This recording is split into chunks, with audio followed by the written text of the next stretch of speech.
Hey there, Caitlin here, SNAP-Ed Nutrition Educator in Waldo County, Maine. Today's video is made in partnership with Midcoast Maine Community Action WIC. And today we're going to be talking about the ever-elusive knife skills. There are lots of knives to choose from, right? And they all have their crazy purposes, but the right tool matters. Look at that poor pomegranate. The two types of knives that I mainly use are a serrated edge, the bumpy one, or a straight edge, which is the flat one. A serrated edge is really good for things like bread, even tomatoes sometimes, and then a flat edge is good for things like slicing and chopping. Have you ever heard the word chiffonade? It's really just a fancy way of saying to roll it up and to slice it into long, beautiful ribbons. So I have some basil here. I'm going to stack them on top of each other, roll it up to make a nice little bundle. Get it nice and tight so that they don't go flying all over the place. And then we're just going to make small, thin slices so that when it's all said and done, we have these beautiful, curly kind of ribbons. See? Isn't that neat? You can do this on any kind of herb. Basil was just what I had. If you're cutting up spinach or something to put it in a dish, maybe to hide it from the kids or the big kids, whatever, that can be helpful too. A pepper. Now these are the tricky ones, right? We all struggle with a pepper. I tend to just put the knife in just through the flesh and not cut the pod of seeds inside at the top. And then you can just twist it and pull that out. I didn't waste too much from the top. I got all the seeds out and all of the ribs, the white, lines, what do you call them? They're called ribs that hold on to the seeds. And then I have a whole bell pepper. You can either stuff it or you can slice it from there. My little guy was actually asking to eat this as a snack, so I cut it in half, pulled the ribs out a little bit more. When I cook it, I tend to not pull out the ribs because, it's just more vegetable. But for snacking and stuff, especially for my little guy, he prefers it this way. So I just cut it into nice long slices. Another fancy term for nice long slices is to julienne. Have you ever heard that?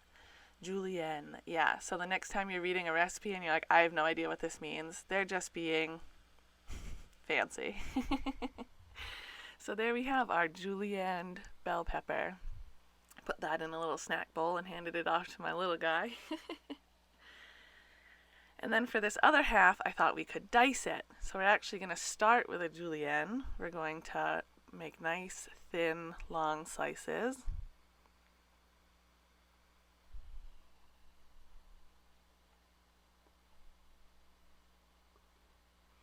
And then I'm going to turn them perpendicular, just turn them to the side.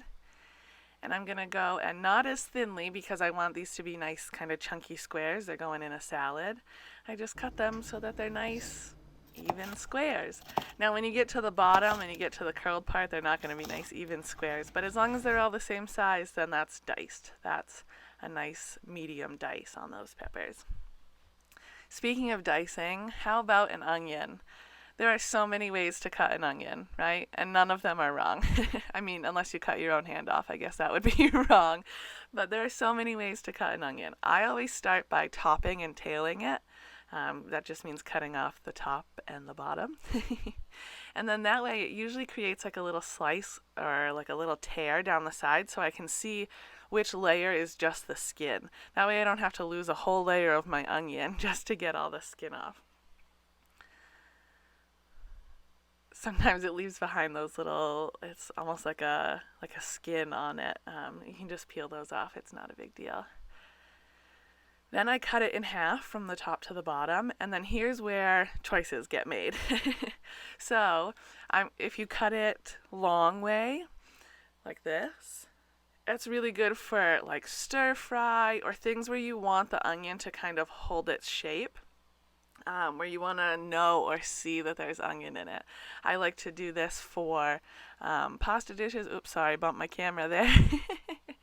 I like to do this for pasta dishes, for stir fry, things like that.